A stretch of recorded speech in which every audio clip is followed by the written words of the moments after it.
Pipe A can fill a tank in 5 hours.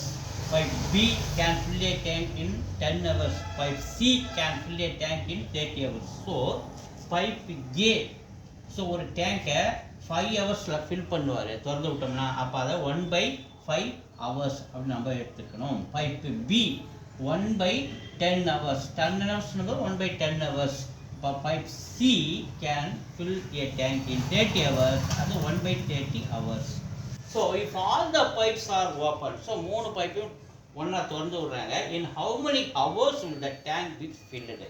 So 3 சேர்ந்து ஒரே டைமில் திறந்து விடும்பொழுது அந்த டேங்க்கு எவ்வளோ டைமில் எவ்வளோ ஹவர்ஸில் ஃபில் ஆகும் அப்படின்னு நம்ம கேட்குறாங்க. So A plus B plus C, so 3த்தையும் ஒன்றா நம்ம ஓப்பன் பண்ணும்பொழுது 3 டேப்பையும் ஒன்றா ஓப்பன் பண்ணும்போது 3த்தையும் ஆட் பண்ணிக்கிறோம். 1/5 ப்ளஸ் 1/10 ப்ளஸ் 1/30. ஸோ 3த்துக்கு எல்சிஎம் எடுக்கிறோம். 5, 10, 30. ஸோ 5 டேபிள் காமனாக இருக்குது. So 1 times 2 times 6 times. So இது ரெண்டுத்துக்கும் 2 டேபிள் காமனாக இருக்குது. 1 times 3 times 5 2s are 10, 10 3s are 30. So இது 3த்து எல்சிஎம் 30. ஸோ 30 சொல்லும்பொழுது இது வந்து டினாமினேட்டரில் 6ஆல் மல்டிப்ளை பண்ணால் 30 வருது. அதே நியூமரேட்டரில் 6ஆல் மல்டிப்ளை பண்ணால் 1 × 6 6 சென்டரில் இருக்கிற ப்ளஸ்.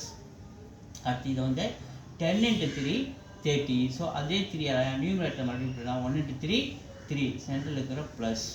ஸோ இதை 1ஆல் மல்டிப்ளை பண்ணுறோம். 30 × 1 30. ஸோ அதே மேலே 1ஆல் மல்டிப்ளை பண்ணால் 1. ஸோ 3 ஆட் பண்ணுங்கள். 6 + 3 + 1 10/30. 10 டேபிள் அடிங்க. 1/3. அப்போ 3 ஹவர்ஸ்.